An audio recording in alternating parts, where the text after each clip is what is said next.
Good morning students. आज हम लोग क्लास 7 का हिस्ट्री का तीसरा चैप्टर द दिल्ली सल्तनत को समझने वाले हैं। तो आइए इस चैप्टर को शुरू करते हैं। जैसा कि स्टूडेंट्स आप देख रहे हैं, जो जो टॉपिक दिए हुए हैं उसी टॉपिक को समझने की ज़रूरत है और उसको डिस्क्राइब करके बताया गया है जो आपके बुक में है। यानी दिल्ली सल्तनत से रिलेटेड जितने भी क्वेश्चंस आएंगे इसी लेक्चर से आएंगे। तो चलिए शुरू करते हैं। दिल्ली सल्तनत का पहला टॉपिक है the attack of Mohammad Ghori. Mohammad Ghori ने कैसे भारत पर अटैक किया। भारत पर मोहम्मद गजनवी के बाद सबसे बड़ा अटैक मोहम्मद गौरी का हुआ, जो लगभग 115 ईयर्स में सबसे बड़ा अटैक था। मोहम्मद गौरी ने पंजाब और सिंध पर कब्जा किया। उस समय पृथ्वीराज चौहान ने उसका मुकाबला किया और गौरी को हार का सामना करना पड़ा। लेकिन कुछ समय के बाद मोहम्मद गौरी, जो अफगान का शासक था, वापस आया और सेकेंड बैटल ऑफ तराइन यानी तराइन की पहली लड़ाई में मोहम्मद गौरी पृथ्वीराज चौहान से हारा था। And now second battle of Tarain 1192 AD, unfortunately Prithviraj Chauhan defeated by Mohammad Ghori. Prithviraj Chauhan Mohammad Ghori के द्वारा हार गए और तुर्कों का 1206 एडी टू 1526 एडी तक दिल्ली से शासन होना शुरू हो गया। उसके बाद दिल्ली पर स्लेव डायनेस्टी यानी जो दास डायनेस्टी था उसकी शुरुआत होती है। Qutbuddin Aibak, first emperor of Self dynasty, and after it many king as Iltutmish, Razia, Nasiruddin Mohammad का शासन होना शुरू हुआ और इल्तुतमिश से लेकर नसीरुद्दीन मोहम्मद तक का शासक स्लेव डायनेस्टी की शुरुआत और अंत तक की कहानी को बताता है। बलबन ने दिल्ली पर शासन किया। समय था 1206 टू 1286। जब मोहम्मद गौरी भारत को हराकर वापस अफगान जा रहा था तो उसने अपने एक दास कुतुबुद्दीन ऐबक को दिल्ली की गद्दी पर बैठाया और तब दिल्ली कुतुबुद्दीन ऐबक के कंट्रोल में आ गया। एक समय कुतुबुद्दीन ऐबक घोड़े से पोलो खेलते समय गिर गया, जिसके कारण उसकी मृत्यु हो गई। तब उसका बेटा इल्तुतमिश गद्दी पर बैठा। उसने कुतुब मीनार का बचा हुआ काम पूरा करवाया। लैंड रेवेन्यू कलेक्शन, जिसको एकता के नाम से जानते हैं, इल्तुतमिश ने ही चलाया था। इल्तुतमिश की मृत्यु के बाद उत्तराधिकार के लड़ाई के लिए जो उसके इल्तुतमिश के बहुत सारे many sons fight each other, वे एक दूसरे से ही लड़ने लगे। पर उसके सभी बेटों के अयोग्य होने के कारण इल्तुतमिश की बेटी रजिया सुल्तान, जो एक योग्य शासिका थी, दिल्ली सल्तनत पर काबिज हुई। वह बहादुर और ओपन माइंडेड थी। She was brave and open minded.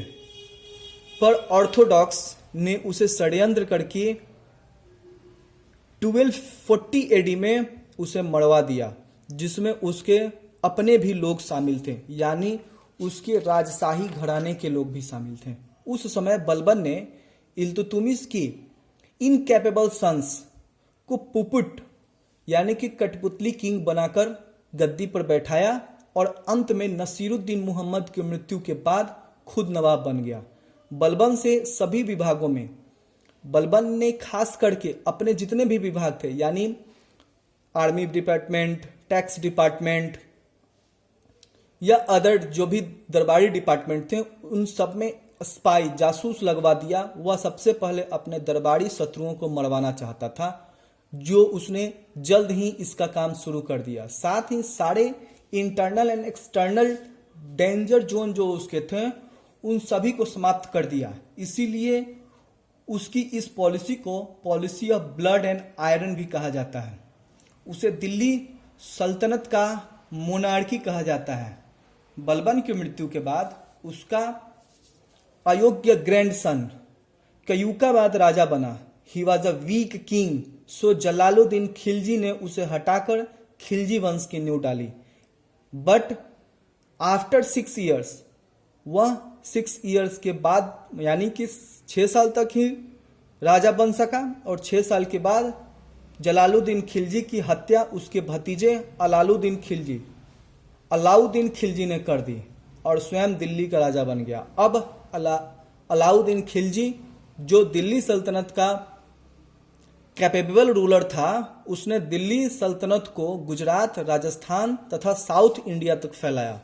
उसने सिरी फोर्ट, वाटर रिजर्वर जो आज भी दिल्ली में हौस खास के नाम से जाना जाता है, उसने मार्केट में food grains, sugar, cooking oil, needle, clothes, horses, kettles etc के प्राइस फिक्स्ड कर दिए। ये सभी कार्य यानी फिक्स्ड प्राइस का काम करना ऑफिसर्स, जितने भी ऑफिसर्स थे उन लोगों को ये ऑफिसर्स सहाना कहलाते थे। उसने मिलिट्री अचीवमेंट भी शानदार तरीके से किया। वह स्वयं हॉर्सेस एंड सोल्जर्स यानी अपनी आर्मी को रेगुलर चेकिंग करने के लिए जाता था। उसने लैंड रेवेन्यू में भी इंपॉर्टेंट स्टेप्स लिए। ज़्यादा रीच को ज़्यादा टैक्स यानी जिनके पास ज़्यादा ज़मीन थी उन्हें ज़्यादा टैक्स, और जो पुअर लैंडर थे यानी जिनके पास कम ज़मीन थी उनको कम टैक्स देने का प्रावधान किया गया। इस प्रकार कहा जा सकता है कि Alauddin Khilji was a great king, military general and administrator. अब हम लोग आते हैं तैमूर के बारे में जानने। तैमूर तुर्क से आया था। वह कमजोर दिल्ली सल्तनत का फायदा उठाकर भारत पर कब्जा कर बैठा। He entered Delhi and looted it mercilessly killing people. उसने निर्दयता से दिल्ली को लूटा और दिल्ली वासियों की हत्या की। तैमूर जब वापस समरकंद जाने लगा तो उसने खिर्ज खान को मुल्तान का गवर्नर बना दिया। बाद में खिर्ज खान ने 1414 में दिल्ली को कैप्चर कर लिया और सैयद डायनेस्टी एस्टेब्लिश किया, यानी सैयद डायनेस्टी स्थापित करके वह खुद राजा बन गया। खिर्ज खां के बाद दिल्ली पर लोदी डायनेस्टी आया, जिसमें सिकंदर लोदी और इब्राहिम लोदी का शासन आता है। लोदी डायनेस्टी को एस्टेब्लिश बहलोल लोदी ने किया। बाद में दौलत खान लोदी ने बाबर को इंडिया इनवाइट किया और फर्स्ट बैटल ऑफ पानीपत यानी बाबर ने इब्राहिम लोदी को हराकर मुगल डायनेस्टी बनाई। तो इस चैप्टर के बाद हम लोग मुगल डायनेस्टी नेक्स्ट चैप्टर में रीड करेंगे। तब तक आप लोग इस चैप्टर को अच्छे से रीड करके समझ के और objective fill in the blanks true false question को सॉर्ट आउट कर लीजिएगा।